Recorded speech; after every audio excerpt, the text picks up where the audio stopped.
Unfortunately, though, I realize you're participating because you're probably dealing with an employee or employees who tend to be toxic. And let me just say at the very beginning that um, please understand this is a very common issue, although certainly it can be very frustrating. Today, I'm going to do my best to give you the rationale why this might be occurring, and more importantly, kind of how you can react to it. The day that person left our organization is considered one of our annual holidays. This is, when you first read it, it's a humorous quote, but it's also sad, and sad for coworkers, but costly to the organization as well. We have a variety of different names for this type of person.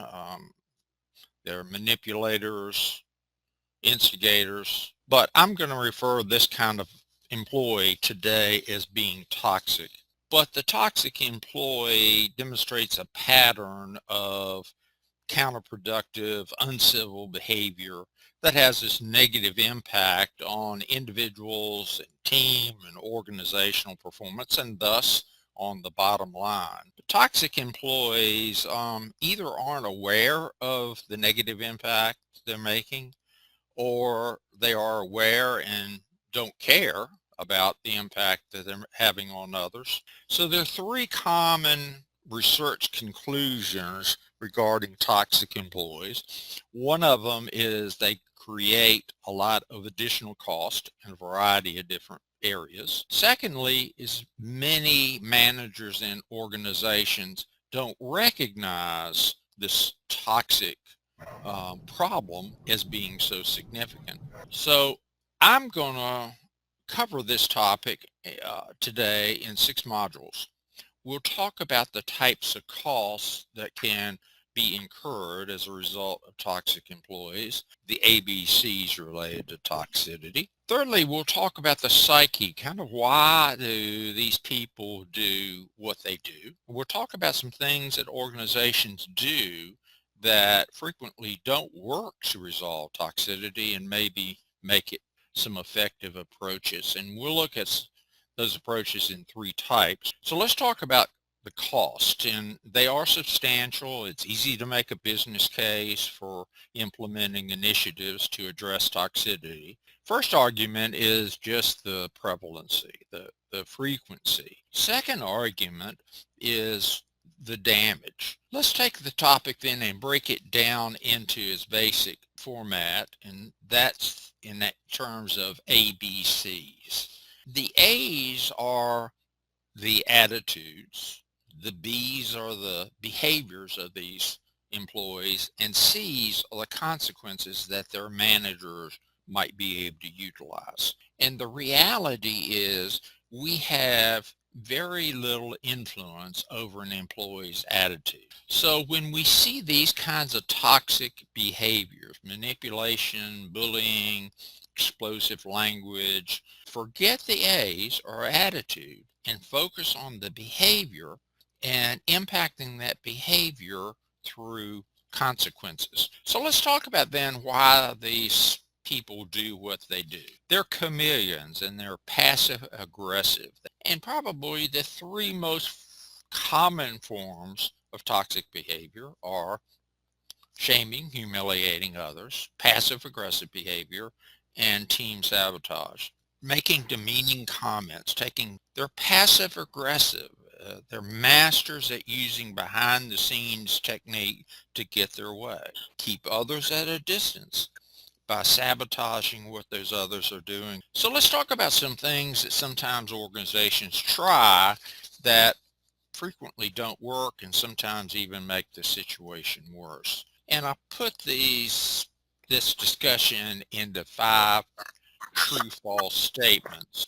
And toxicity can be even made worse by doing things like just restructuring the person's job. These individuals are disguise artists. They're Jekyll and Hyde.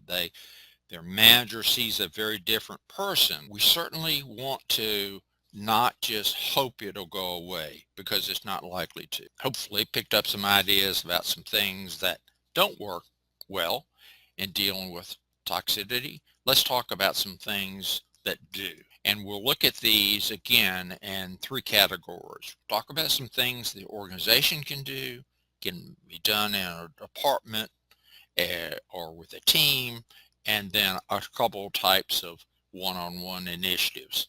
Let's talk about what we can do from an organization perspective. Then on a departmental or team basis, counseling versus coaching, executive coaches, and terminations. These people, of course, are difficult to talk to. They're difficult to provide feedback to. So these toxic employees, as I said, are clever at pushing back. So in these situations, we're trying to change behavior.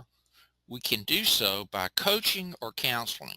So some conversation starters are just acknowledging that you're of view. Let's talk about some guidelines. So we don't want to talk about the problem in generality. So certainly counseling is much more difficult than coaching.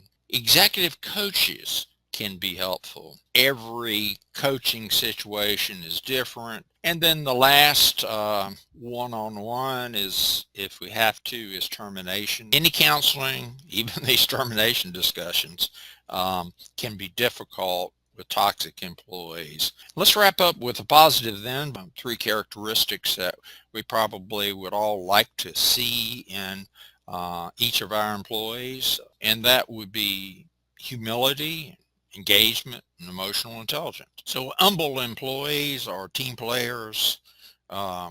They make adjustments in the way they behave to fit the organization. Engaged employees perform to their capabilities. And then a third characteristic is emotionally intelligent. These are the individuals who are sensitive to others. So if we have these humble, engaged, emotionally intelligent employees, you're going to tend to have more trust across your organization. So we've taken this big topic and broken it down into these three modules. Okay, well, thank you for hosting, and thank each of you for participating.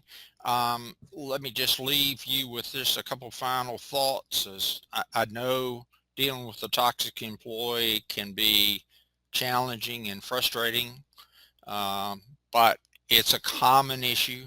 So hope all of you picked up some ideas and enjoyed being with you today. All right, participants. So with this, we conclude the session for today. Thank you so much for joining today's webinar. I hope you have a great evening. Thank you.